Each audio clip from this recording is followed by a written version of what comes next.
Day 1. Day 1. Yan. So, day 1. Ito yung day 1 namin. Eksena. Yan si Mommy and ito si Blight. Hi, Blight. Hey, hi. Light, say hi.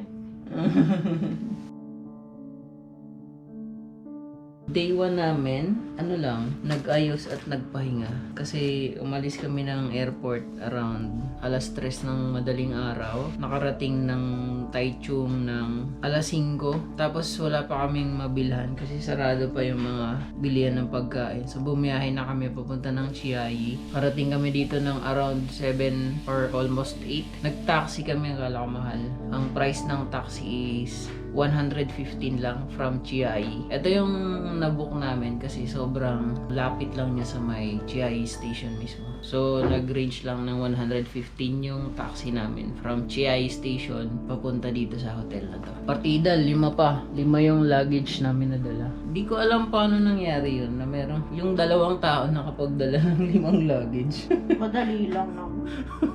Elsa lang, saka lang. Nung nakita ko yung luggage, hindi ko ma-imagine paano ko siya bibit-bitin eh. Kung nakita nyo lang yung itsura ko. Pinagtapat ko lang yung 2 luggage. So, 2 sa isang kamay. So, 2 kamay bali 4. Bahala na siya ng isa. Ang hassle. Buti na lang may mga mababait na nandun sa train station. Ay, sa train. Na every time nauusad yung luggage kasi hindi ko hawak. Sinasalo ng katabi namin. Bait nila dito.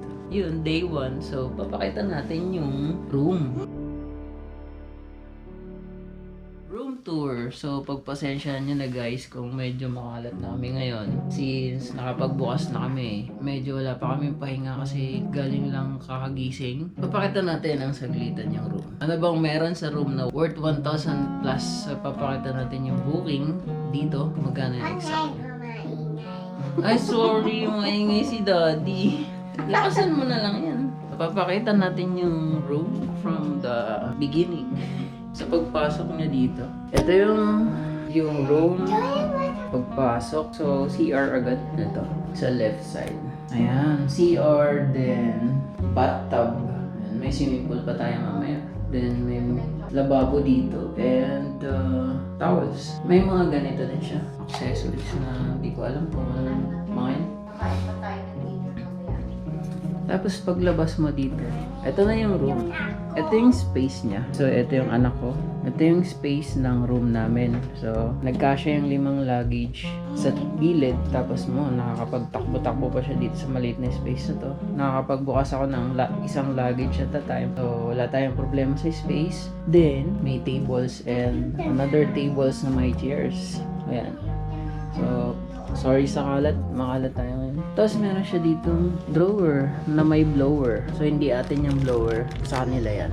And then, TV, and I'm not sure kung may wifi dito. Then, cabinet na may partition din siya sa loob ba? Tingnan natin. Ayan, so nilalagyan lang namin siya ng mga pinagubaran. Good. Tapos pwede ka mag-hanger dito. Wala lang siya nung divider dito na pwede mong patungan ng gamit. But anyways, wala naman tayong issue dyan. Tapos outlet niya is to port yung minus. So dala kayo ng another outlet kung bilog yung mga charger nyo gaya nito. Yun no, buti na lang may extra ako.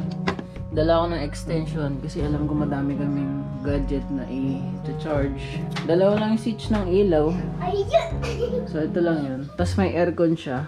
Then, meron ditong window. So then, ay, madilim na kasi hindi na makita sa labas. Pero kanina, maliwanag to sa labas. Nasa taas tayo ng building. May window dito, nakita yung view dun sa labas. Di naman siya kagandahan. Tapos, eto din, another window, nakita din sa labas. Yun lang, medyo kanina, nagkahirapan sa booking since yung ino-offer niya sa amin is yung worth 8,000 na room. Kasi daw madami kaming luggage. Pero sabi ko sa kanya, check ko muna yung room kung okay ba yung room na maliit or kailangan talaga namin kumuha ng mas malaki. So chinek ko siya kanina pagkakita ko. Kaya naman yung 5 luggage din makakapagbukas ng isang malaking luggage. So sabi ko sa kanya, yun na lang yung kunin namin. Parang ayaw niyang ibigay. Wala siyang nagawa kasi yan yung gusto namin. Tsaka yun yung binook namin. Ang difference 5,000 to 8,000. So around 3,000 NT mahigit. Eh magkano yun sa Pilipinas? 4K? More than? Or magkano yan? More than 4K ata yan. Ang laki ng difference niya. Di naman namin kailangan ng malaking room. Importante lang is makapagpahinga kami at may malagyan ng gamit ng komportable kami. So, this room is enough para masabing komportable kami. Ito yung kama niya, queen size bed. So, kasyang-kasya kami ditong tatlo. So, yun lang. Yan. So, yun yung day 1 natin. Hindi ko alam kung may ganap kami mamaya. Insert na lang sa video. So, that's all for today's video. Day 1. O, diba? Day 1. Day 1. One more. Day 1.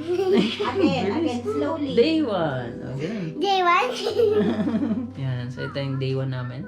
That's all for today's video. Hope you like and share. Please subscribe to my channel and follow my page at Gerard Barbudo Vlogs. And I'll see you guys on my next video. Peace.